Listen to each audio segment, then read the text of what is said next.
Okay, here we go. My name's Ron McCracken, and most of you, or at least some of you watching, know that already. Anyway, I am making a video about a film I saw tonight, and if this video looks a little different because I'm filming on my LG G Pad rather than my phone. Normally film on my phone. Anyway, I saw a film tonight at the Texas Theater in Oak Cliff, which is a suburb of Dallas, called Promise House, Heather's Story, and my friend Krista Burnham Rowe made this documentary about our mutual friend Heather Clampett Levy.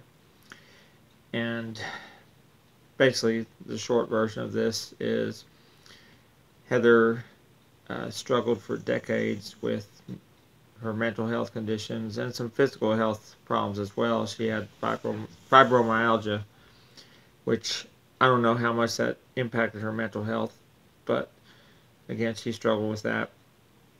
But um, Krista has been working on this film for at least a couple of years, and tonight was the U.S. premiere. And first off, I'll say kudos to Krista and everyone involved in making this film. It was just amazing. It was very powerful and basically documented. And this was uh, through Heather for on and off for years. Krista had interviewed Heather on video, and also was allowed access um, to the boarding house, which was Promise House in Oak Cliff, that Heather had lived at for a few years. And it's words are hard to come by. It was just an outstanding film, hard to watch, especially for people like me who had a personal connection to Heather. But it addressed some important issues, one of those being the stigma surrounding mental health, of course. And that is quite possibly the biggest thing that prevents people from getting the help they need. I think that might ring true in Heather's case as well. Um, Also, it explored the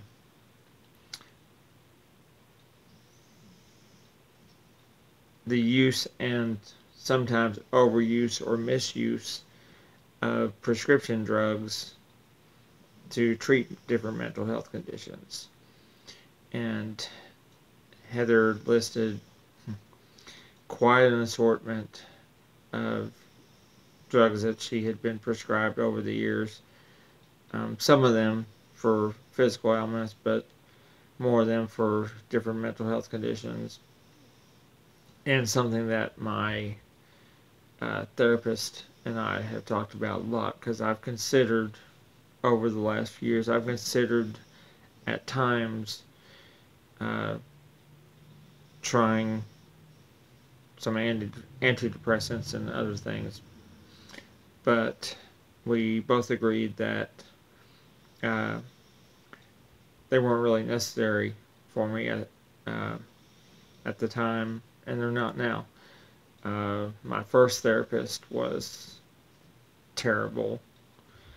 Um, he had prescribed Wellbutrin for me, also Ativan, which is also known as Xanax for anti-anxiety.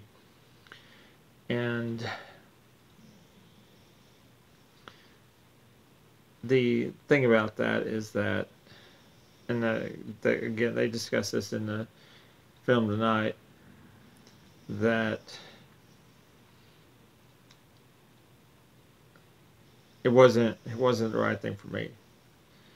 Uh, my therapist always says that uh, certainly those drugs can help a lot of people, antidepressants and other SSDIs. They can certainly help a lot of people, and some people absolutely need them at least at the start of therapy to kind of give them a foundation to uh, where they can stabilize and then work on their therapy.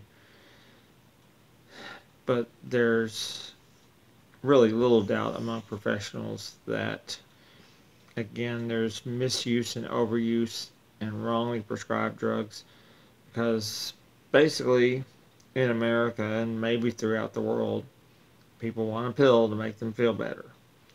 And I know for me, with the Wellbutrin, I didn't take the Xanax for very long, so the Wellbutrin had a bigger impact. Started out helping me a little bit. We increased the dosage, helped me more, increased the dose some more, and then after a couple months we saw diminishing returns. And I firmly believe those diminishing returns were because I wasn't getting the therapy that I needed. And that's the important thing. Later on, when I started cognitive behavioral therapy with another therapist, that was much more effective, and that was without any drugs. So what ended up happening, I was so frustrated with my therapy that I stopped the therapy, stopped taking Wellbutrin cold turkey, which was dangerous, and stopped going to the group sessions that we were having with that therapist every week. And, just went downhill from there. So I'm glad that this film spent quite a bit of time addressing that. Also, showed a lot of old videos and pictures of Heather when she was a child, when she was a baby, when she was in high school and college, and brought back a lot of memories.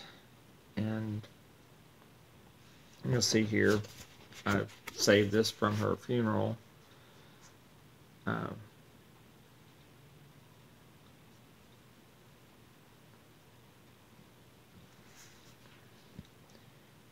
After struggling for years with all this, Heather died by suicide on March 14, 2019. And that's still tough to even say.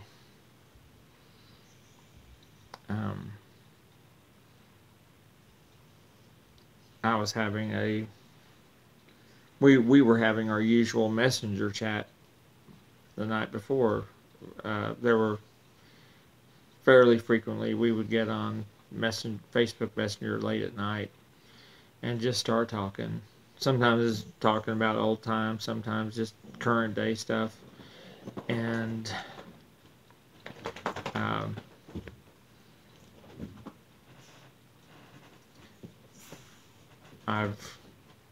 I looked over those last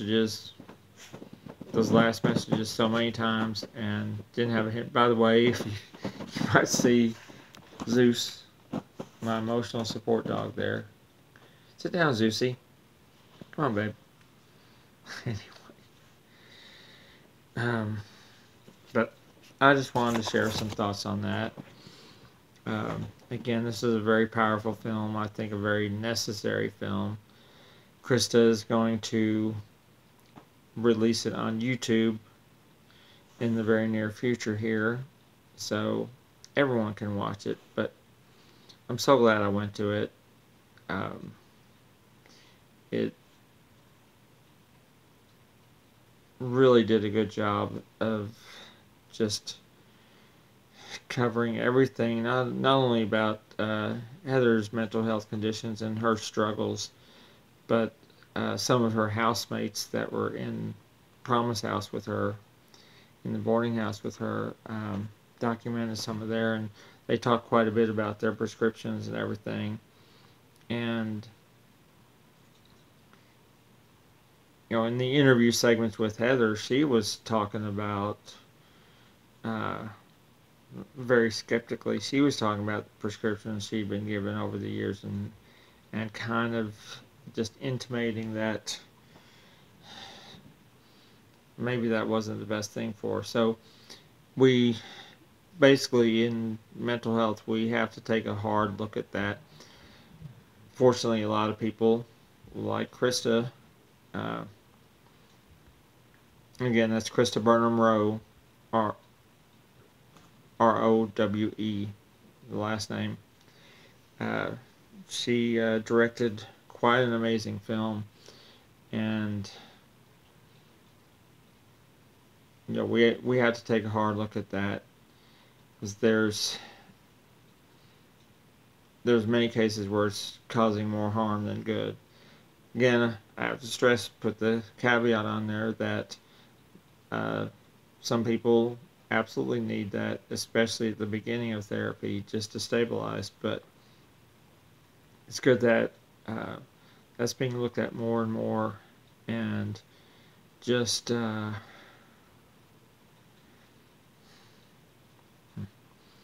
little bit at a loss for words. That was just an amazing film. Anyway, I'll probably film again later. All right, y'all take care.